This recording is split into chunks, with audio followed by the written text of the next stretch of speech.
Good evening. I'd love to call the special work session to order this evening. Mr. Clerk, has the roll been taken? It has. All are present. Thank you very much. We are going to move forward into our 2011 budget presentation by Miss Kathy Grinzinger. Kathy, please go forward. Well, good evening. The Charter of the City of Mount Pleasant requires that each September the City Manager present the City Commission with her proposal for a balanced operating budget for the following year. 8 weeks ago, when you received this document, I'm betting it was kind of an anticlimactic moment for you, for me, and for the rest of the community, because by that time, we had already been planning the 2011 operating budget for nearly 2 years. We'd seriously vetted the options in front of the residents for several months, and it's likely this is the most talked about, debated budget that has ever been put to paper.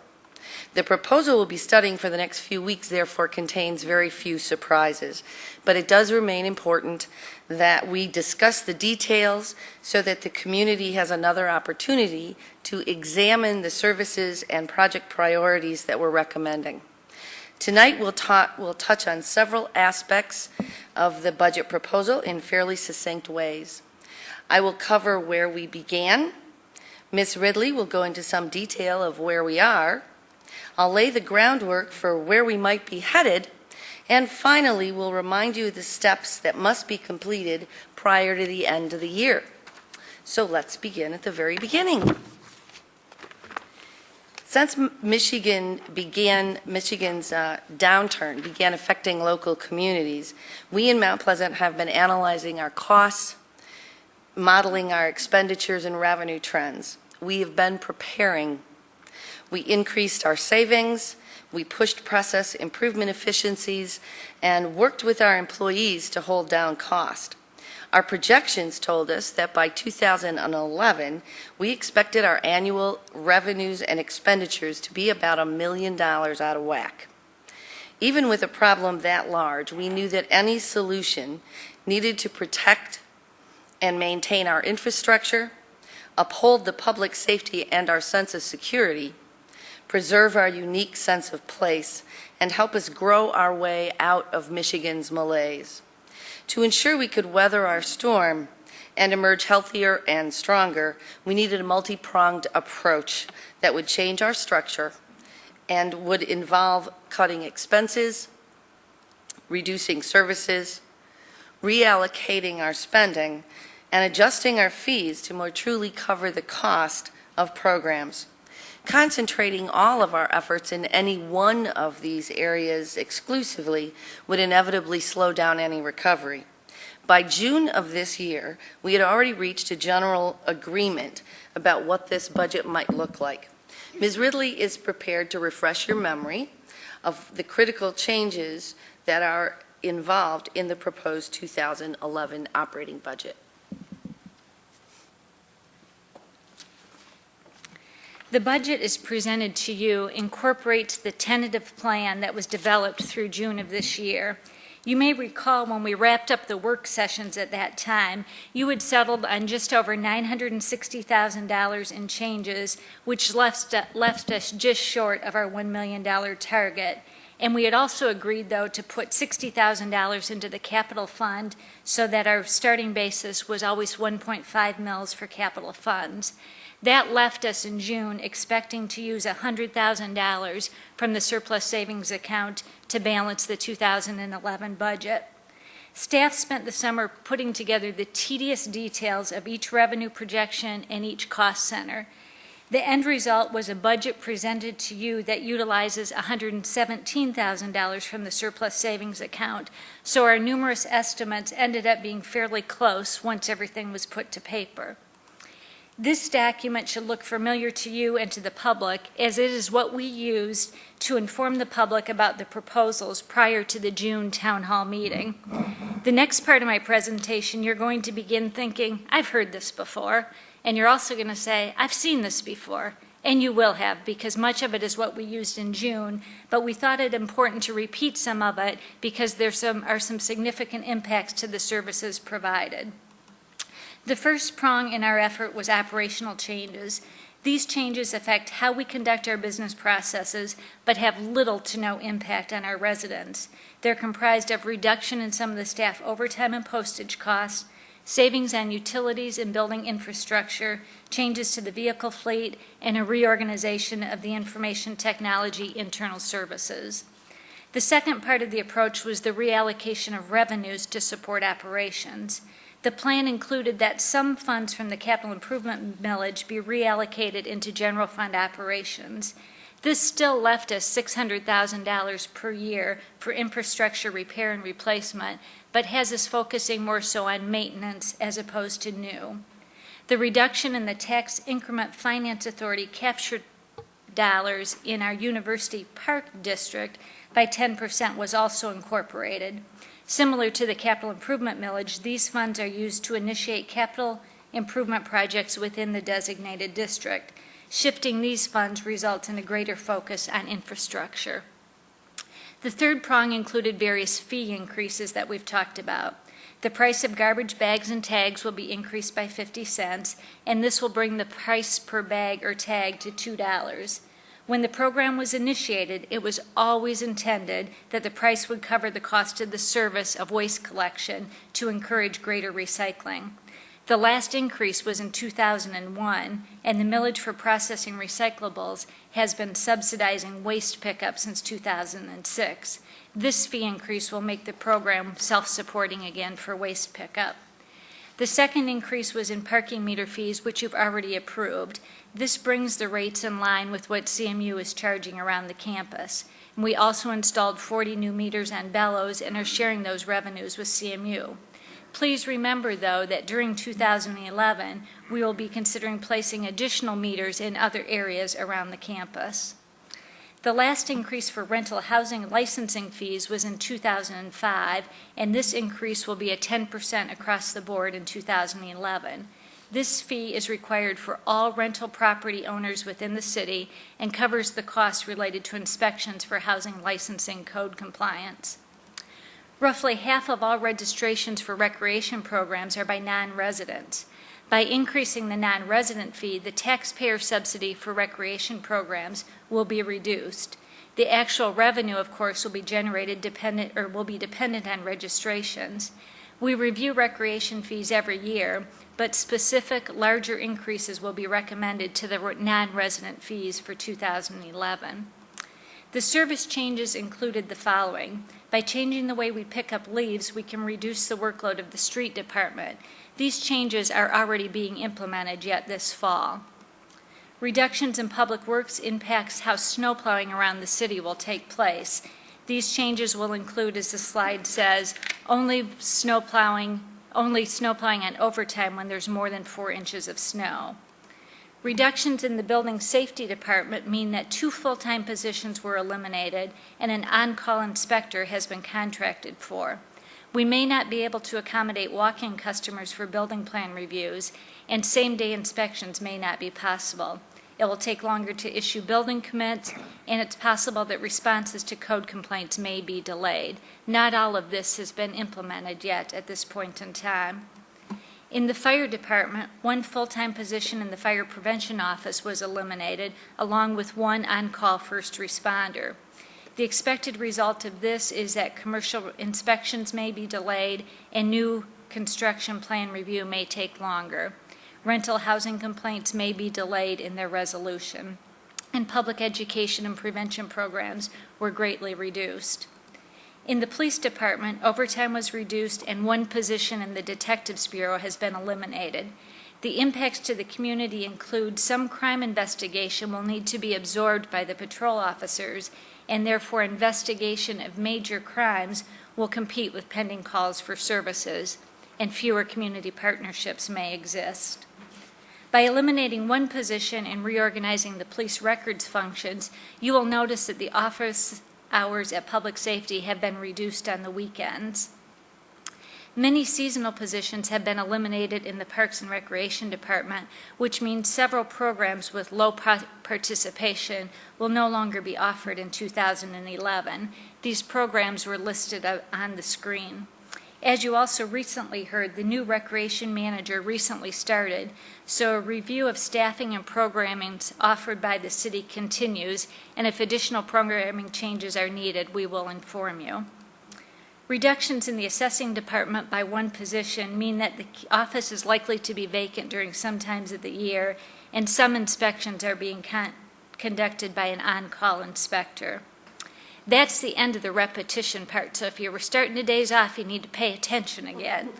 A couple of new things that are in the proposal that weren't previously vetted during that time frame is this proposal has $4,500 in it, budgeted in the police department to contract with the USDA again for deer harvest in the city.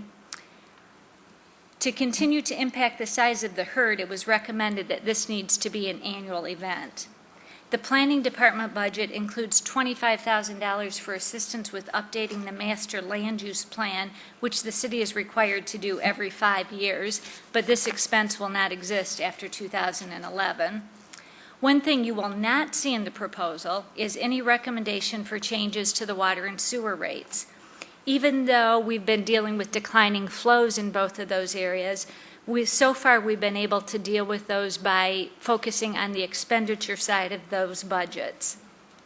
As Kathy indicated, one of our priorities is maintaining the infrastructure, so Appendix A of your document outlines the major capital projects planned for 2011, funded by various sources.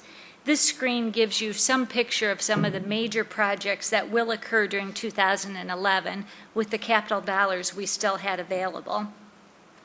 Lastly, for my part of the presentation, there are a couple of critical assumptions embedded in this proposal that may or may not come to be. We've assumed that state shared revenue will remain the same as current.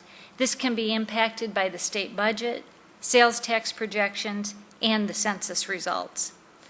We've also assumed that property values will remain flat and there will be no change in the millage rate.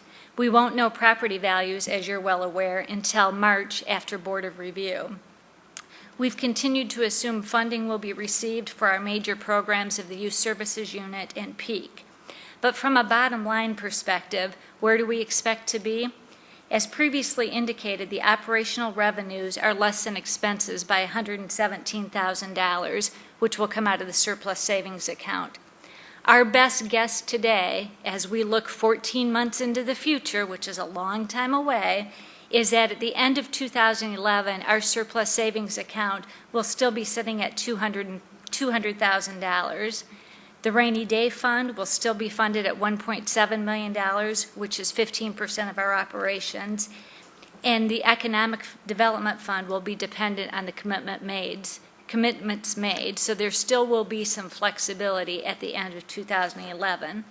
We'll now transition back to Kathy for the where we may be heading part of the presentation. Thank you.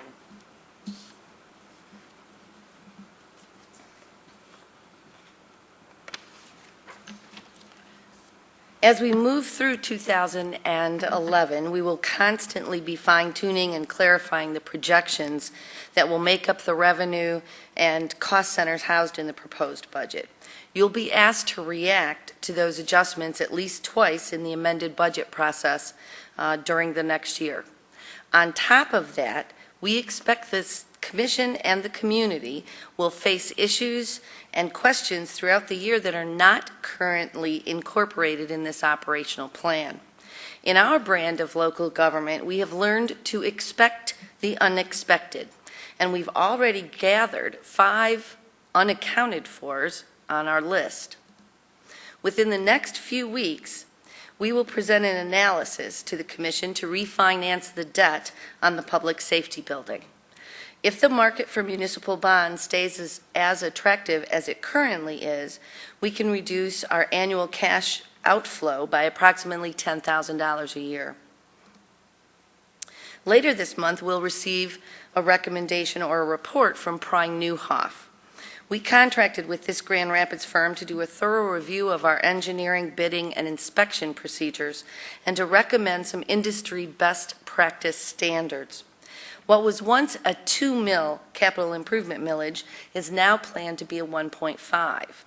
In addition, water flows are declining, so we have less money in water and wastewater to fund capital maintenance.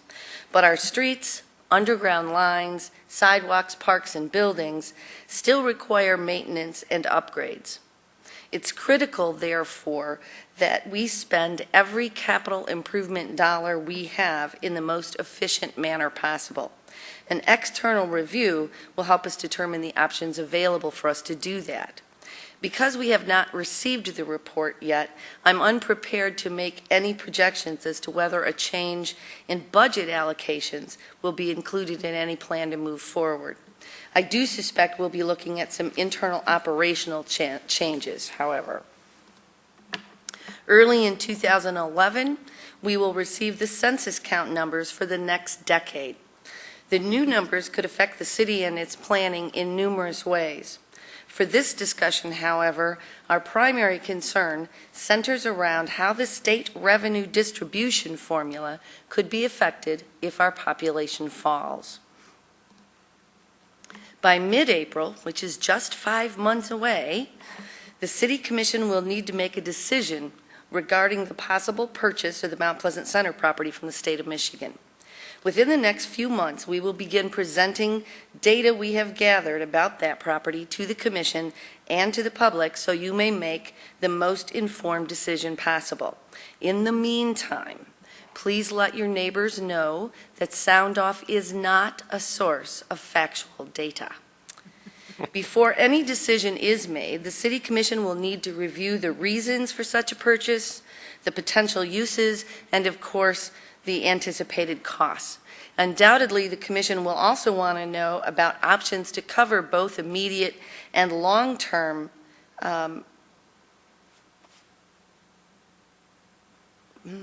expenses. I just lost my place. So we can adequately measure short-term cost against long-term gain. A decision to purchase and maintain and market this property will obviously require amendments to the budget throughout the year. The fifth item on our list of issues that may impact the 2011 operating budget is embedded in a need to increase our attention on residential neighborhoods. Mount Pleasant, like many of its sister communities, finds itself at the center of competing critical needs. Michigan's decade-long depression or recession has severely depressed revenue used to provide services, and in Mount Pleasant, that has led to the elimination or reduction of 17 positions in the last 5 years. That same financial slump has created new stresses on our residential neighborhoods. One of the most visible impacts of that pressure seems to be the race to convert owner-occupied housing to rental housing at a rate we are not sure the city and members of our community are prepared to absorb.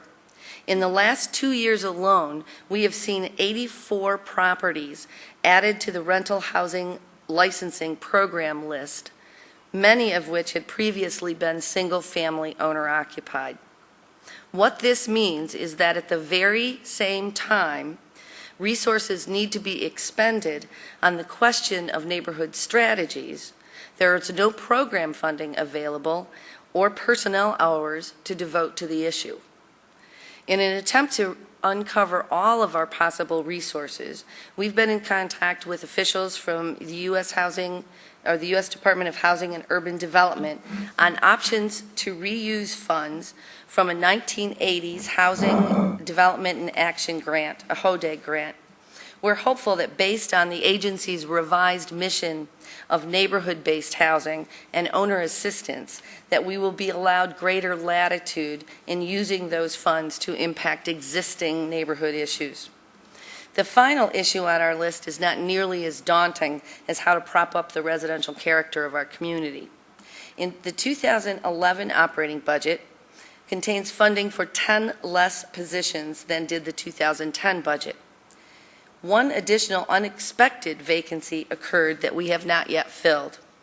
The budget as presented includes funding for 3 positions in the city manager's office, including the now vacant community information coordinator.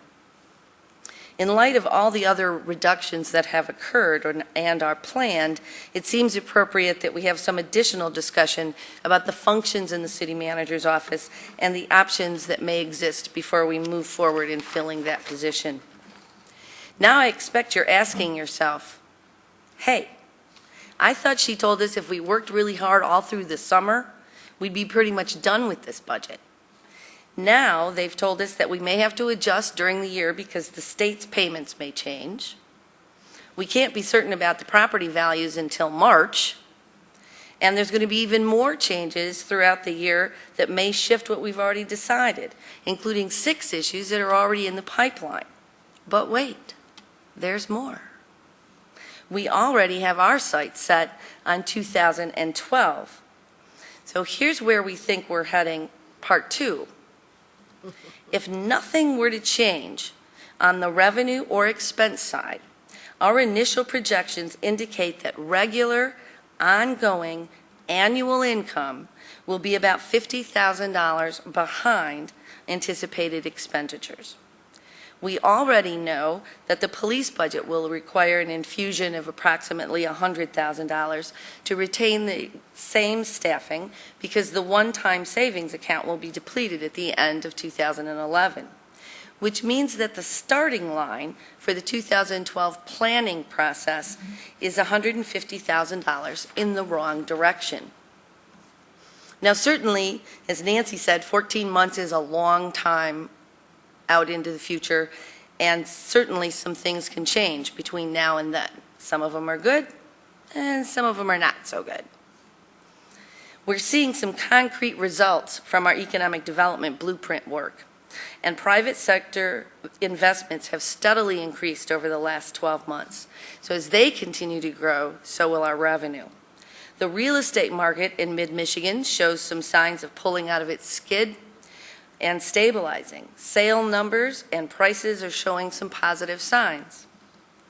It would be ridiculous of me to try to assure you that the state is recovering nicely and that cities aren't in line to take another direct hit in terms of revenue returned. And then there's this, whoa. I'm just going to stop here and quit messing with it. And then there's the census report to worry about.